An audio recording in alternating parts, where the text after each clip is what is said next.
Salut les amis, aujourd'hui je vous parle de la nouvelle fonctionnalité de Lightroom, la texture.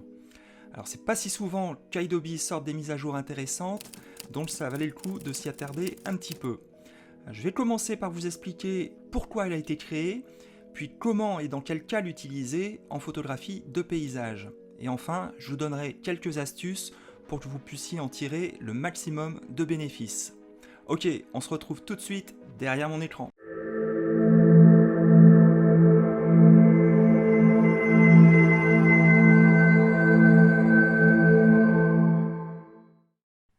Bien, on se retrouve dans mon écran BenQ SW271 qui va beaucoup m'aider ici puisque grâce à sa résolution 4K, je vais avoir accès à un niveau de détail très élevé, donc juste parfait pour illustrer le curseur texture.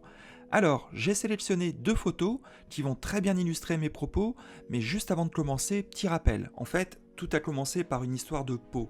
Max Wendt, la personne qui est à l'origine de la création de ce curseur, explique qu'il avait de plus en plus de demandes de la part de photographes de portraits qui recherchaient un outil simple et rapide pour adoucir la peau de leur modèle. Alors, avec son équipe, il a commencé à créer un outil qui permettait d'adoucir la peau des modèles, mais au fur et à mesure, ils se sont aperçus qu'il pouvait aussi accentuer la texture des éléments. Comment? Eh bien tout simplement en agissant sur les différentes fréquences de l'image.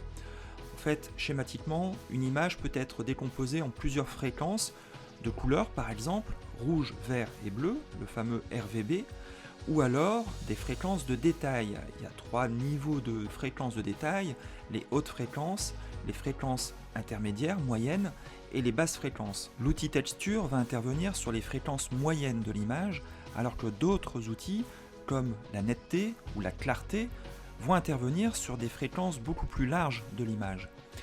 Donc tout l'intérêt de cet outil, de ce curseur texture, c'est de n'agir que sur une certaine fréquence de votre image, ce qui ne va pas dénaturer le reste de la photo. Ok, tout ça c'est bien beau, mais qu'est-ce qu'il est censé nous apporter ce nouveau curseur texture? Alors, quand vous ouvrez Lightroom après avoir fait la mise à jour, vous êtes accueilli par ce message qui dit accentuer ou lisser les détails de taille moyenne tels que la peau, l'écorce et les cheveux à l'aide du nouveau curseur texture disponible dans le panneau réglage de base, le pinceau réglage local, le filtre radial et le filtre gradué. Moi j'y vois deux avantages principaux à ce nouveau curseur texture. Le premier, c'est qu'il va travailler des fréquences différentes des autres outils tels que la netteté ou la clarté, et donc en travaillant sur ces fréquences moyennes, il va être beaucoup plus subtil, c'est-à-dire qu'il va nous permettre de travailler beaucoup plus délicatement les textures des éléments de nos images. Le deuxième avantage que j'y trouve, c'est qu'il va considérablement faciliter et fluidifier notre flux de travail. C'est-à-dire qu'avant, lorsque je voulais travailler les textures de mes images en profondeur, je devais automatiquement passer dans un autre logiciel tel que Photoshop. C'est pour cela que je vous ai rappelé au début l'origine de la création de cet outil qui venait à la base de photographes qui avaient envie d'avoir un outil plus simple et plus rapide pour travailler leurs images. Grâce à ce nouveau curseur, on va non seulement gagner du temps, mais on va pouvoir avoir des actions chirurgicales dans nos images. Bien évidemment, certains y trouveront leur compte, alors que d'autres auront besoin d'outils plus puissants pour travailler les textures de leurs photos. Le principal, c'est que vous sachiez maîtriser les outils qui sont à votre disposition pour exprimer votre vision.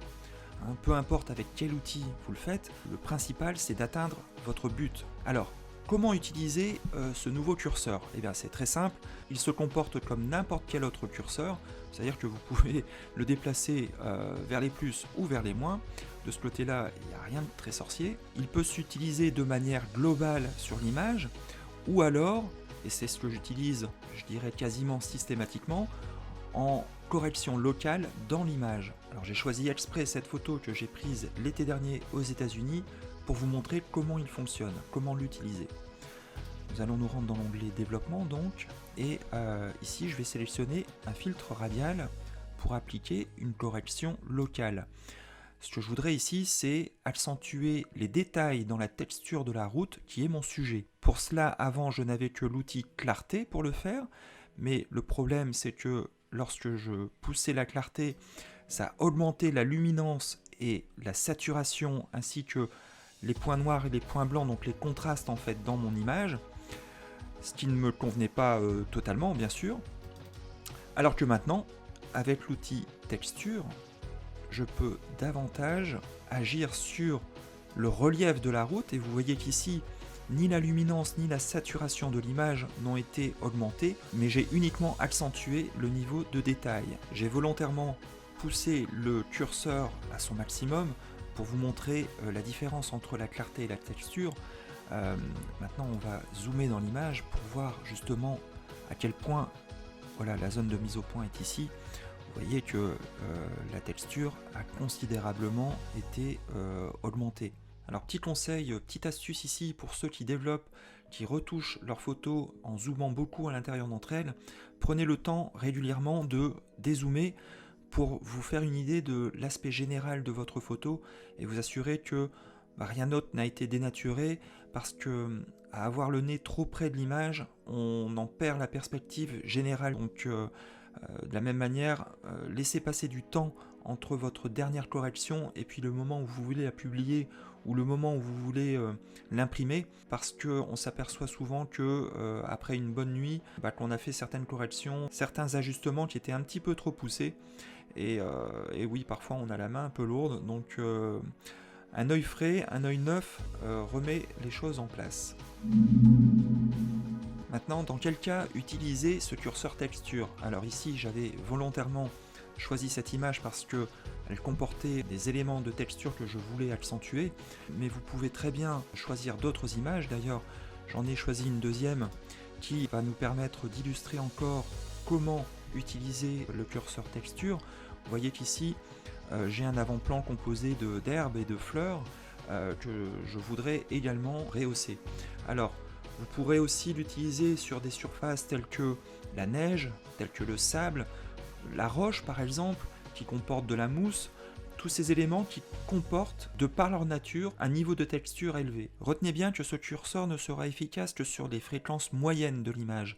Autrement dit, si vous avez des surfaces uniformes, comme du ciel bleu, de l'eau, ça servira à rien parce qu'il n'y a pas de texture à modifier. Et en plus, vous risquez même d'y ajouter du bruit numérique, parce que selon votre capteur et le niveau des ISO que vous avez utilisé, le bruit peut se créer dans les fréquences moyennes.